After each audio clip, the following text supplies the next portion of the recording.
कुछ पत्रकार ऐसे होते हैं जो अपनी पत्रकारिता से पूरे देश और दुनिया में अपनी छाप छोड़ देते हैं। स्वागत कीजिए अनुराग द्वारी का। बहुत बहुत नेशनल लेवल हॉकी प्लेयर भी रहे हैं और साथ में आपका एक संगीत के प्रति भी झुकाव रहा है और आज आप अपने पत्रकारिता क्षेत्र में लगे हुए हैं। तो ये जो छलांग आपने मारी है, तब ये कैसे हुआ? संगीत से एक रिदम सीखा और खेल से एक अनुशासन सीखा, तो ये मेरे व्यक्तित्व का हिस्सा बनता गया। अपने जीवन में सामाजिक मुद्दों पर ज़्यादा रिपोर्टिंग की है। इस टॉपिक्स को करने के लिए, कवर करने के लिए भी बहुत साहस और हिम्मत की ज़रूरत होती है। ये हिम्मत के पीछे राज क्या है? अक्सर एक बात कहता हूँ कि जब आप सच कहते हैं, जब आप में नैतिक बल होता है, जब आप जी हुजूरी नहीं करते, तो ये सारी चीज़ें अपने आप आ जाती हैं, स्वतः आ जाती हैं। इसके लिए कुछ करने की ज़रूरत नहीं है।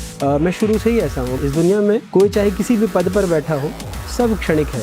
तो जब आपको डरना है तो सिर्फ आप ईश्वर से डरिए और अपनी सच्चाई पे टिके रहिए, कोई दिक्कत नहीं है। कोई एक मेमोरेबल रिपोर्टिंग? 26/11 का वो दौर मुझे नहीं भूलता जब मुंबई हमले हुए थे।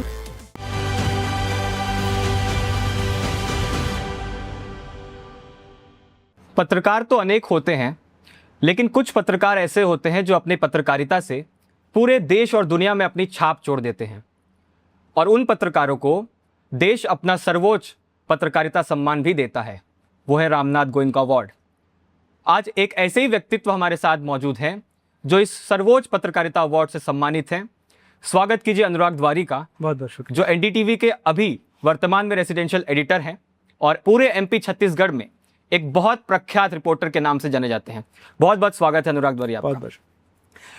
अनुराग द्वारी, इस पॉडकास्ट की शुरुआत हम ऐसे ही करेंगे कि आप एक नेशनल लेवल हॉकी प्लेयर भी रहे हैं और साथ में आपका एक संगीत के प्रति भी झुकाव रहा है और आज आप अपने पत्रकारिता क्षेत्र में लगे हुए हैं।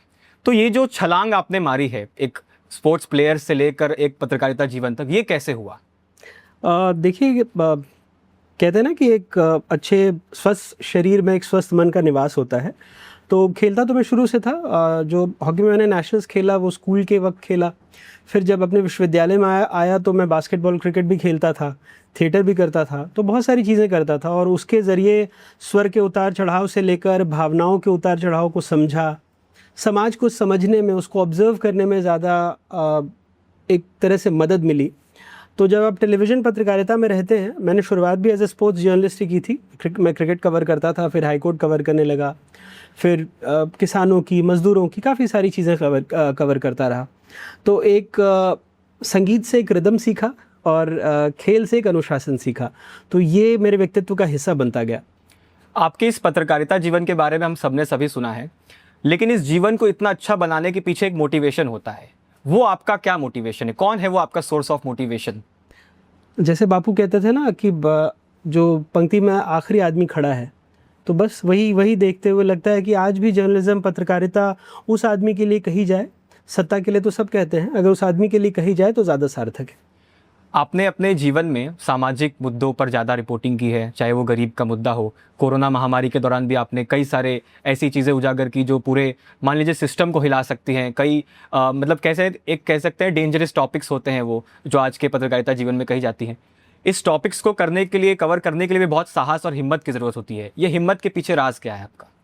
कुछ नहीं। जब मैं अक्सर एक बात कहता हूँ कि जब आप सच कहते हैं, जब आप में नैतिक बल होता है, जब आप जी हुजूरी नहीं करते, तो ये सारी चीज़ें अपने आप आ जाती हैं, स्वतः आ जाती हैं। इसके लिए कुछ करने की ज़रूरत नहीं है। मैं शुरू से ही ऐसा हूँ। अगर मुझे कुछ गलत लगेगा तो भले ही मेरे सामने 100 लोग, 1000 लोग क्यों ना खड़े हों, मैं बोल के निकल जाता हूँ। और अगर वो मेरे अपने सगे लोग भी हैं तो मैं कह के निकल जाता हूँ, और ये शुरू से रहा है मेरा रवैया।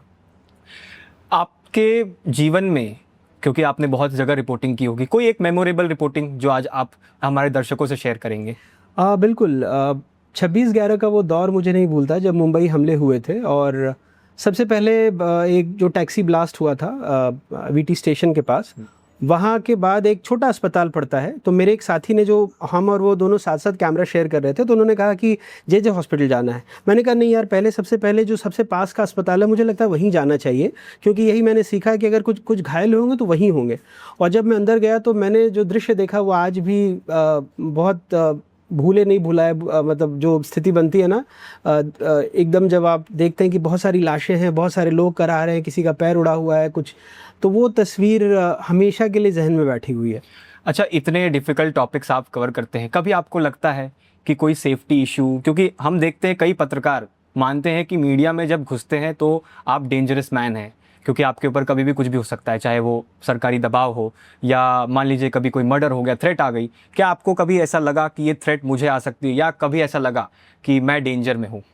कई बार ऐसी चीज़ें होती हैं, कई बार आती भी हैं, लेकिन मैं हमेशा एक चीज़ मान के चलता हूँ कि कोई ईश्वर नहीं है इस दुनिया में।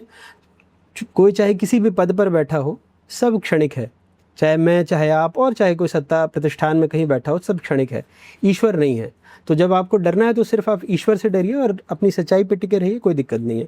अनुराग जी, आज देश में हिंदी पत्रकारिता पर एक आरोप लगते हैं कि पक्षपात हो गया है, एक बिजनेस बन गया है, और ये आरोप लगते हैं कि पत्रकारिता महानगर और राजनीति तक ही सीमित हो गई है। क्या कहेंगे इस पर? क्या ये असल में सच्चाई है?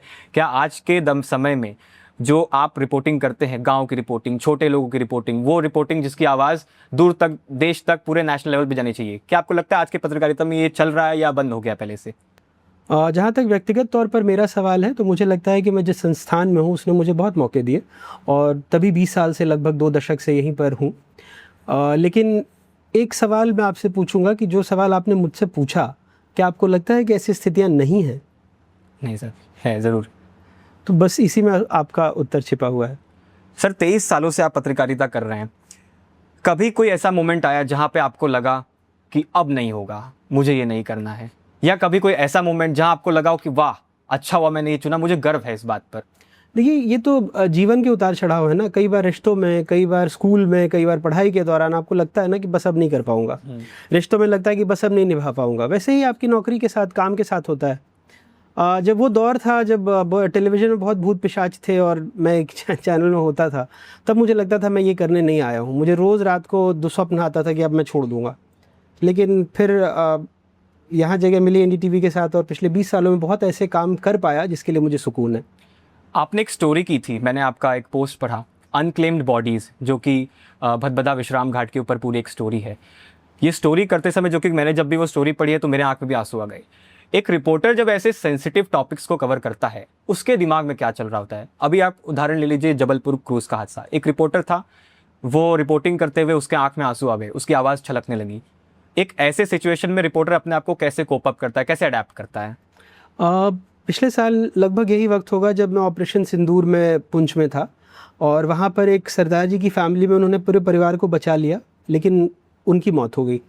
उनकी बिटिया भी 10वीं में थी और उसकी परीक्षा के नतीजे आने वाले थे। मेरी बेटी भी डरती थी, रोज़ मुझसे पूछती थी, क्योंकि उसके भी बोर्ड के एग्ज़ाम्स के रिजल्ट्स आने वाले थे। तो जब वो मुझे बता रही थी कि मेरे इतने प्रतिशत आए हैं, लेकिन अब मैं किसको बताऊंगी, मेरे पिताजी मुझे डॉक्टर बनाना चाहते थे। तो जब उसने ये बात कही तो मेरी भी आंखें छलक गई। और ये होता है, हम सब इंसान हैं। तो जब आपने जो क्रूज़ हादसे का जिक्र किया, जब वो बच्ची, जब उनकी माँ और उनके भाई की लाश एक साथ लिपटी हुई आई, तो वहाँ पर सब रोने लगे थे। हम लोग रोने लगे, जो नेता थे, मंत्री थे, अधिकारी थे, जो वहाँ पर काम कर रहे थे, हर आदमी की आंखें नम हो गई। किसकी नहीं होगी? एक छोटी बच्ची चीख के रो रही है जिसकी माँ और जिसके भाई का शव बाहर आया है, कौन नहीं रोएगा? आने वाले विद्यार्थियों का आप ये कैसे समझाएंगे कि इस सिचुएशन को कैसे कोप किया जाए? क्योंकि जब आदमी इमोशनल होता है तो उससे रिपोर्टिंग नहीं हो पाएगी, स्वाभाविक सी बात है, लेकिन इसको कैसे अडेप्ट किया जाए? देखिए, मैं एक ही चीज़ कहता हूँ, बी योरसेल्फ। अगर आपको रोना आ रहा है तो आप रोक नहीं सकते उसको। अगर आपको किसी चीज़ से गुस्सा आ रहा है तो अति नाटकीय होने की ज़रूरत नहीं है। कई बार स्वर के उतार चढ़ाव से आप उस बात को साबित कर देते हैं, लेकिन जहाँ पर आपको वास्तविकता में स्थिति ऐसी बन गई, आप रोबोट नहीं हैं, आप इंसान हैं, तो वो मानवीय संवेदनाएं और भावनाएं तो आएंगी ही। रिपोर्टिंग एक बड़ी मेहनत का काम है, बहुत मशक्क़त करनी होती है, सड़कों पर निकलना पड़ता है, धूप में भटकना पड़ता है। हिंदी पत्रकारिता के इस दौर में आप क्या मानते हैं, इसको सबसे बड़ी चुनौती क्या है पत्रकारिता को? एक कम वेतन वाला जो हम एस्पेक्ट देखते हैं कि बहुत कम सैलरी मिलती है रिपोर्टर्स को, या राजनीतिक ध्रुवीकरण, जो प्रेशर आता है एक रिपोर्टर पर, वो सबसे बड़ा चैलेंज क्या है? सारी चीज़ें हैं, क्योंकि मैं जब अपने साथियों को देखता हूं जो मेरे साथ जिन्होंने नौकरी शुरू की, तो 2.5 दशक में उन्होंने अलग क्षेत्र को चुना, तो काफ़ी आगे हैं। एक आर्थिक रूप से अस्थिर होना आपकी कई सारी दिक्कतों को जन्म देता है। ये पत्रकारों के साथ है। सामाजिक तौर पर भी वो असुरक्षित हैं, बहुत सारी चीज़ों के हकदार नहीं बन पाते, तो ये असुरक्षा उनके साथ लगी रहती है। जो राजनीतिक ध्रुवीकरण की आप बात कर रहे हैं, कई बार ऐसा होता है, हम भी उस समाज का हिस्सा हैं, तो कई बार आपको दिखेगा कि वो ध्रुवीकरण हो रहा है, लेकिन आपको तय करना है कि आप किसके साथ बने हुए हैं। आप उस जनता के साथ हैं या उस कुर्सी के साथ हैं, ये आपको तय करना। और जिस दिन आपने तय कर लिया, आप अपने लाइन पे चलते रहते हैं। आने वाला समय लोग कहते हैं डिजिटल जर्नलिज्म का है। पहले था कि प्रिंट, फिर टेलीविज़न, फिर अब डिजिटल। लेकिन अभी भी कुछ बच्चे ऐसे होंगे जो टेलीविज़न जर्नलिज्म से प्रभावित हैं, उनमें आना चाहते हैं, लेकिन डिजिटल जर्नलिज्म का जो प्रभाव हाल फिलहाल बढ़ा है उससे भी वो लोग चिंतित हैं। तो आप एज अ टेलीविज़न जर्नलिस्ट, आप उन बच्चों को क्या संदेश देंगे, कैसे गाइड करेंगे कि टेलीविज़न चुना जाए या डिजिटल चुना जाए? देखिए, अब तो कन्वर्जेंस है। जो हम पहले जो लोग परेशान थे कि टेलीविज़न आ रहा है, जैसे मैं प्रिंट से आया था, टेलीविज़न भी एग्जिस्ट कर रहा है, प्रिंट भी एग्जिस्ट कर रहा है। अब जो दौर आप कह रहे हैं कि डिजिटल का है, डिजिटल में कन्वर्जेंस है, आप लिखते भी हैं, आप वीडियो भी बनाते हैं, शॉर्ट्स भी बनाते हैं। वो एक तरह से टीवी के पाठ्यक्रम का हिस्सा है, जो एक एक्सटेंडेड वर्जन आप कह लीजिए कि इसमें आप कर रहे हैं। तो मुझे लगता है कि सब एक दूसरे के पूरक हैं, किसी को किसी से डरने की ज़रूरत नहीं है। हिंदी पत्रकारिता के 200 साल पूरे हो रहे हैं। पंडित जुगल किशोर शुक्ल अगर आज मौजूद होते, तो अगर वो आज के हिंदी पत्रकारिता को देखते तो क्या अनुभव करते? उनके लिए कोई एक ऐसी चीज़ होती जो आज के टाइम में जो गर्व करने लायक हो, और किस बात से वो सबसे ज़्यादा चिंतित होते?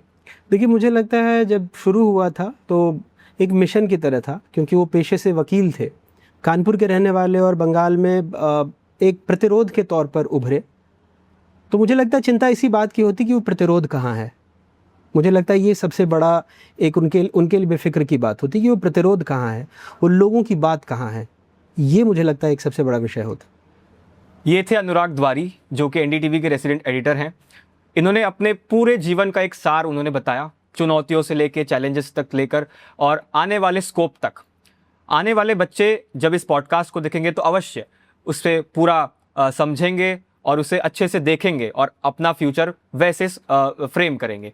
हम अनुराग द्वारी का बहुत बहुत धन्यवाद करते हैं पॉडकास्ट में आने के लिए। बहुत बहुत धन्यवाद सर। Thank you.